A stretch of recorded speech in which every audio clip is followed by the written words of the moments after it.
पूछते हैं तो मैं बता देता हूँ उनको कि ये रीजन थे मेरे वेस्टेज में आने के।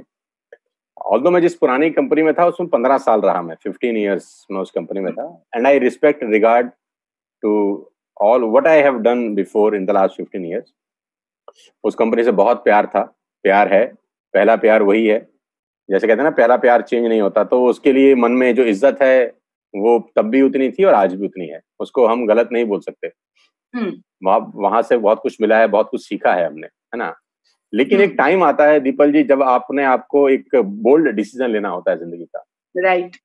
और वो डिसीजन कभी भी आसान नहीं होता। एक टाइम आता है आपकी जिंदगी में जब आपको लगता है कि नहीं यार, मतलब जब आदमी डिसीजन लेता है तब उसको पता नहीं होता कि उसका डिसीजन सही होगा या गलत होगा। उस वक्त कोई भगवान नहीं होता जो भविष्य में झांक सके और देख सके कि मैं ठीक कर रहा हूं कि नहीं कर रहा।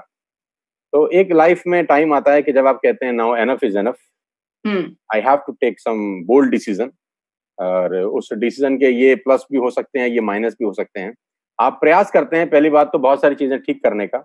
सही बात है। मतलब इतना आसान नहीं होता। I was earning 25 lakh rupees a month, है ना, तो वो छोटा अमाउंट नहीं था मेरे लिए, और वो 15 साल की मेहनत के बाद एक अचीवमेंट होती है।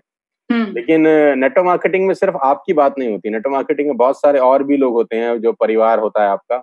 और मैं बहुत ईमानदारी से कहता हूँ कि बहुत सारे लोग लीडर को लेके भी जुड़ते हैं, बहुत सारे लोग सिर्फ कंपनी को देख के नहीं जुड़ते, उनके लिए आप ही कंपनी होते हैं। मतलब आपका जो चाचा जी होंगे या भाई होगा, उसको कंपनी से क्या लेना देना, वो बोल तू कर रहा है ना यार, तो हम भी कर लेते हैं टाइप्स। Agree, 100% agree. तो और बहुत सारे लोगों का नौकरी आप छुड़वाते हैं, कोई मैनेजमेंट से नहीं आता नौकरी छुड़वाने, आप उसको मोटिवेट करते हैं कि छोड़ दे यार, हम तेरे साथ हैं, टेंशन नहीं होगी तुझे टाइप्स। तो वो एक लेवल आता है कि जब आप बहुत सारी चीजें ठीक करने की कोशिश करते हैं और सोचते हैं कि नहीं यार ठीक हो जाए, ठीक हो जाए, ठीक हो जाए, लेकिन जब लगता है कि नहीं यार अब ठीक नहीं हो सकता ये, है ना, नाउ जब कोई चीज ठीक हो नहीं सकती और आपने पूरे भरसक प्रयास कर लिए और अपना बेस्ट एफर्ट लगा दिया, तो उसका दो तरीका है कि वही पुरानी कहावत है, जो हालात है या तो उसको बदलने की ताकत नहीं है तो उस हालात को झेलो, और अगर नहीं झेल सकते तो आप बेटर है कि वहां से निकल जाओ। एब्सोल्युटली। और वो क्या कहते हैं, ईमानदारी से, जब तक अब हमको लगा कि नहीं वहां पर करियर है मेरा, मेरे लोगों का, मैं ईमानदारी से काम करता रहा, फुल डिग्निटी के साथ काम किया, कॉन्फिडेंस के साथ काम किया, टॉप पे रह के काम किया। और जिस दिन लगा कि नहीं यार अब करियर नहीं है यहाँ पे, मेरे लोगों का भी नहीं है, मेरा भी नहीं है, मैं बहुत रिस्पेक्टफुल ऑफिस में गया। ये बात 14 सितंबर 2019 की है। मैं कंपनी के ऑफिस में गया, 1:30-2 बजे की बात थी, और मैंने वहाँ डायरेक्टर साहब से मुलाकात करी, हमने वहाँ चाय पी उनके साथ, हमने वहाँ पे क्या कहते हैं बिस्किट खाए उनके साथ बैठ के, and we had a good discussion, और we both cried, me and the previous director, जिनका मैं बहुत इज्जत करता हूँ और जिंदगी भर करते रहूंगा, क्योंकि उनके साथ मैंने 15 साल बिताए हैं।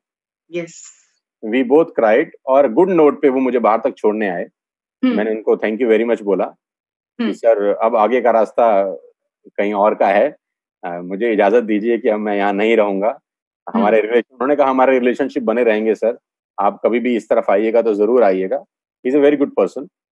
तो हम बहुत ईमानदारी से, बड़े गुड नोट पे वहां से उनको टाटा बाय बाय करके, रिजाइन करके बड़े अच्छे तरीके से 14 तारीख को निकले वहां से, और 14 तारीख को शाम को फिर हम वेस्टेज के ऑफिस थे, हमारी नई जर्नी हमारा इंतजार कर रही थी। So I joined on 14 September evening में, हम लोग 7-8 बजे वेस्टेज आए और स्टार्ट किया। वेस्टेज के बारे में अच्छा क्या लगा कि सबसे बड़ी बात तो जो वेस्टेज का अचीवमेंट पिछले हम कुछ समय से देख रहे थे, मतलब सोशल मीडिया जब तक प्रभावी नहीं था, आपको पता नहीं चलता था कौन कहाँ क्या कर रहा है।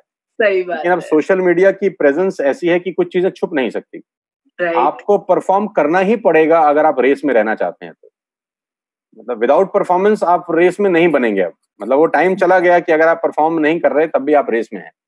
सही बात है। और वेस्टेज के बारे में हम लोग पिछले 1.5-2 साल से देख रहे थे कि वेस्टेज क्या कर रही है और कितने लोगों का क्या अचीवमेंट्स है, और 15 साल में एक कंपनी कैसे इतनी बड़ी बन गई। मतलब कुछ तो है ना उसके अंदर, मतलब 1 साल टॉप पे रह सकता है, कोई 2 साल पे रह सकता है, 13 साल, 15 साल कोई टॉप पे रह रहा है, तो ना तुक्का हो सकता है, ना कोई जादू टोना हो सकता है, उसके पीछे कोई ना कोई टेक्नोलॉजी है, कोई एल्गोरिथम लगा रखा है किसी आदमी ने। तो मैं वो समझना चाह रहा था कि ये है क्या। yes. और वो कोइंसिडेंटली बाली साहब से मुलाकात हुआ, और बस तो बात ही खत्म हो गया पूरा। मुझे याद है वो 6 जनवरी 2019 को उन्होंने पहली बार मुझे व्हाट्सएप किया था। जनवरी 6 2019 को। तब तक मेरा कोई इरादा नहीं था कि मैं वेस्टेज करूंगा। मेरे जहन में दूर दूर तक भी नहीं था कि मैं वेस्टेज करने वाला हूँ। कोई अगर इरादा होता तो शायद मैं उनसे सीधा सीधा नॉर्मली बात करता। मैंने कभी ऐसे उनसे बात भी नहीं करी। मतलब 6 जनवरी को हमारी बात शुरू हुई और सितंबर को मैंने ज्वाइन किया। आप समझ लीजिए कि 9-10 महीने के बाद, क्योंकि ऐसा कोई इरादा नहीं था मेरे मन में कि मुझे वेस्टेज करनी है उस टाइम पे। राइट। लेकिन पिछले जब मैंने किया उससे 2-3 महीने में कुछ हालात ऐसे बने और फिर मैं बाली साहब से मुलाकात किया मैंने और मैंने वेस्टेज के बारे में जाना और कमियां ढूंढता रहा कि कोई कमी मिल जाए। क्योंकि मैं पक्का करना चाहता था अपने आप को कि क्योंकि मेरा डिसीजन मेरी लाइफ इम्पैक्ट नहीं करता, मेरे पीछे जो लोग आने वाले थे उनकी लाइफ भी इम्पैक्ट करता। सही बात है। मैंने बहुत जगह बहुत कंपनीज को सर्च किया। यहाँ नाम नहीं लेना चाहता, लेकिन बहुत सारी कंपनीज के बारे में मैंने अपनी जांच पड़ताल करी कि कौन सी कंपनी क्या कर रही है, क्योंकि मेरा डिसीजन के पीछे मुझे पता था कि बहुत सारे लोग आएंगे। Absolutely, और उनको सिर्फ ये फेथ होगा कि सोनू जी आपने किया, देख लिया, चेक कर लिया आपने, सब तसल्ली कर लिया आपने, तो मुझे अपनी तसल्ली कर लेनी चाहिए।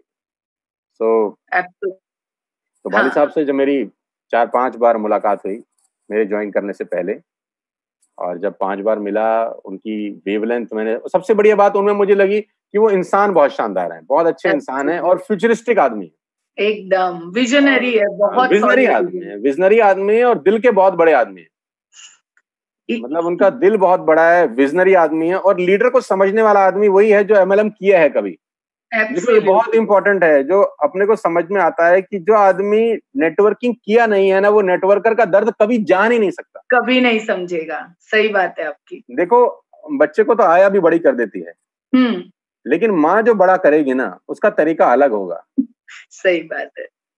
तो उनके अंदर जो मुझे लगा कि एमएलएम किए हैं, सड़क पे भागे हैं, स्कूटर बाइक पे खुद चलाए हैं, तो इनको नेटवर्किंग में क्या क्या तकलीफें होती हैं इसका एहसास होता है। तभी जब एक नेटवर्कर जाके कुछ बोलता है तो वो समझ पाते हैं उन बातों को। राइट। तो ये बातें अच्छी लगी, उनकी प्रोडक्ट रेंज आपकी शानदार थी। आपके पे आउट देख के मैं थोड़ा जल भी गया, जलन भी होने लग गई मुझे। दीपल जी कैसे इतने पैसे कमा रही है, मैं क्यों नहीं कमा रहा इतने, मेरे में क्या कमी है। तो jokes apart, on a lighter note I am saying that कि मुझे लगा जब इतने सारे पे आउट लोगों के देखे तो मैंने कहा जो मेरा टीम है इनमें लीडरशिप की कोई कमी नहीं है, हमको सिर्फ प्लेटफॉर्म की जरूरत है। जहाज को टेक ऑफ होने के लिए रनवे का जरूरत होता है, उसमें इंजन कितना ही बड़ा लगा हो। तो मुझे ऐसा लगा कि इंफ्रास्ट्रक्चर बहुत अच्छा है, बहुत जगह डीएलसीपीज हैं, सपोर्ट सिस्टम है, बहुत प्रोडक्ट रेंज बहुत अच्छी है, टेक्नोलॉजी सपोर्ट करती है, लॉजिस्टिक बहुत अच्छा है। 15 साल के बाद कंपनी ने अपने आप को प्रूफ किया है, नंबर 1 जगह पे पहुंची है, तो मुझे लगा कि मुझे कर लेना चाहिए। एब्सोल्युटली। मैं बताती हूँ आपको कि हम बाली सर को करीबन नेटवर्क मार्केटिंग हमको उन्हीं ने सिखाई। पिछली कंपनी में उन्हीं से हमने नेटवर्क मार्केटिंग सीखी। जब वहां से हमने छोड़ा ना तो 1-1.5 साल तक हमने कुछ नहीं किया था, और तब सर हमें कह रहे थे दीपल नीलेश तुम्हें नहीं मालूम है कि तुम क्या कर सकते हो। यानी हम खुद कॉन्फिडेंस पूरा गवा चुके थे, पूरा हमारा कॉन्फिडेंस 0 हो चुका था, बट उनको मालूम था कि एक लीडर में कौन सी क्वालिटी होनी चाहिए और वो बंदा कहाँ जा सकता है। और यही चीज, और मैं तो कहती हूँ तीनों का कॉम्बिनेशन जो है वेस्टीज में, वो वेस्टीज को पूरी तरह अलग बनाती है।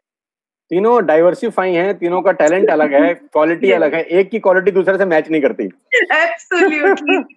तीनों इतने अमेजिंग है, क्योंकि जब हम आए तब हम तो सिर्फ बाली सर को जानते थे, और मुझे याद है तब बाली सर ने कहा कि कन्वर जी आने वाले हैं मुंबई, तो वही आपको प्लान दिखा देंगे। तो मैंने कहा नहीं सर, हम कोई कन्वर्नर को नहीं जानते, हम तो आप ही से सुनेंगे। और आज आप देखिए कि उन तीनों ने इतनी बढ़िया तरीके से सब चीजों को सेट किया है। यानी एक सही कंपनी, और आप जो कह रहे हो बहुत सही है, इंफ्रास्ट्रक्चर, लीडरशिप, विजनरी, और ये सब चीजें। मैं भी एक कंपनी में 12 साल काम करके मैंने यहाँ शिफ्ट किया हुआ है। बहुत जान लगती है जब आप कोई कंपनी से शिफ्ट करते हो, तब वो इजी डिसीजन नहीं होता है। बहुत मुश्किल डिसीजन होता है दीपल जी, रात भर आदमी सोता नहीं है। देखो ये ऐसा नहीं है कि रात को आप सोए, सुबह सोचा चलो कुछ और कर लेते हैं। एब्सोल्युटली ऐसा कुछ नहीं है। मतलब आप दिमाग में ना जाने कितनी कैलकुलेशंस लगाते हैं, कितना प्लस सोचते हैं, कितना नेगेटिव सोचता है माइंड, क्या साइड इफेक्ट होगा ये सोचता है, कहीं गलती से डिसीजन गलत हो गया तो क्या होगा। सही बात और है। वहां पर आप एक कंफर्ट जोन में हैं, सेफ जोन में हैं, पैसे आ रहे हैं, मान सम्मान इज्जत सब कुछ है आपके पास। तो मुझे बहुत सारे लोग बोलते थे क्यों पंगा लिया तूने, है ना, तेरे को तो सब ठीक था, मतलब पैसे ना आए आदमी डिसीजन ले, समझ में आता है। तो मैंने बोला नहीं नहीं, कभी कभी फ्यूचर को देखते वक्त करंट में कुछ कठिन निर्णय लेने पड़ते हैं। सही क्योंकि बात है, मुझे सही। पता था कि जो चीज फ्यूचर में तकलीफ देगी, बेटर है हुँ, कि उसका ऑपरेशन आज किया जाए। राइट। और ऑपरेशन कभी भी आसान नहीं होता। सो यस, तो ये यही चीजें एक लीडर को स्ट्रांग लीडर बनाती है एक्चुअली। आपके हिसाब से नेटवर्क मार्केटिंग कर